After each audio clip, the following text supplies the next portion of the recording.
Henderson. Thank you very much, Acting Deputy President. I'm very pleased to present the report of the Foreign Affairs, Defence and Trade References Committee on issues relating to advocacy services for veterans accessing compensation and income support, together with accompanying documents, and I move that the Senate take note of the report. I am very pleased to table this report of the Foreign Affairs, Defence and Trade References Committee, which I very proudly chair, on issues relating to advocacy services for veterans accessing compensation and income support. This inquiry has examined a system which is essential to the well-being of those who have served our nation, a system which helps veterans and their families access the treatment, rehabilitation and compensation to which they are entitled. The evidence before the committee made it very clear that while there has been real progress, particularly through the work to simplify veterans legislation, the advocacy system remains under significant strain and it requires urgent and coordinated action to protect veterans from harm. The committee acknowledges the government for its commitment to the harmonisation of veterans legislation, consolidating 3 complex acts into a single modern framework from the 1st of July 2026. This reform represents an important step towards simplifying the claims process and improving access to entitlements. However, the committee also heard repeatedly about the ongoing need for professional and accessible advocacy. Many veterans leaving service face very significant physical, psychological and bureaucratic barriers. They need support not just to make a claim, but to understand it and their rights, to navigate the system and to trust the system, including the Department of Veterans Affairs. That is where advocacy remains vital. Our inquiry heard troubling evidence about the rapid expansion of commercial for-profit advocacy services. These businesses charge veterans fees or commissions, sometimes, as we heard, as high as 29% of a veteran's compensation, just to assist with DVA claims. While the committee recognises that paid advocacy can have a legitimate role where it is transparent, ethical and conducted in the veteran's best interest, we heard far too often that many veterans were encumbered with a system without proper safeguards. There is no regulation, no accreditation and no clear code of conduct. This absence of oversight has allowed unacceptable and, in some cases, distressing behaviour to emerge. The committee heard evidence of misleading advertising, hidden fees and contracts that veterans could not escape. We heard some providers have combined advocacy with in-house medical services, creating clear conflicts of interest and perverse incentives to inflate claims for profit. Our committee heard cases where this conduct, and I have to say in some cases quite reprehensible conduct, left veterans worse off financially, emotionally and in some cases traumatised by the very process which was meant to help them. This is not acceptable.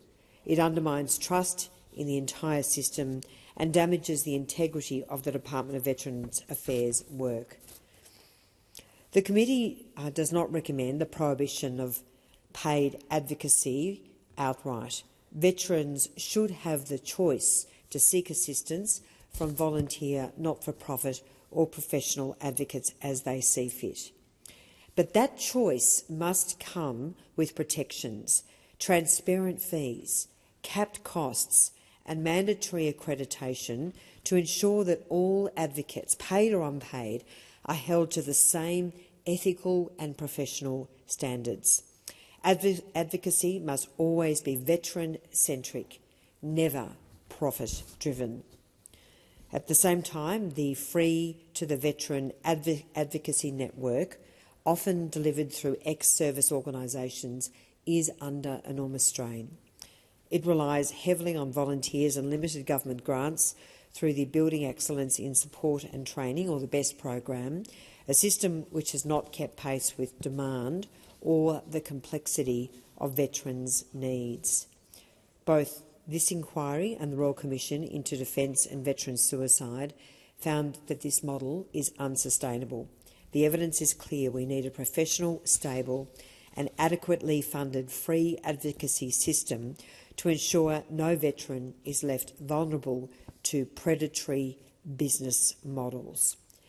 The committee also examined the Institute of Veterans Advocacy, an initiative with potential to bring coherence, training and professional standards to the sector. However, the committee heard that the Institute cannot succeed under its current funding model. It cannot depend on membership fees or donations to deliver a national regulatory and accreditation role. If the government is to ensure quality and integrity across the advocacy system, the Institute must be securely and sustainably funded and empowered as an independent statutory authority to register, accredit and oversee advocates nationwide. Some of the evidence this committee heard about the way our veterans are being treated was nothing short of distressing. It caused a lot of anger, I have to say, amongst committee members. These men and women have already served our nation with courage and loyalty. They should not have to fight again for the support which is rightfully theirs.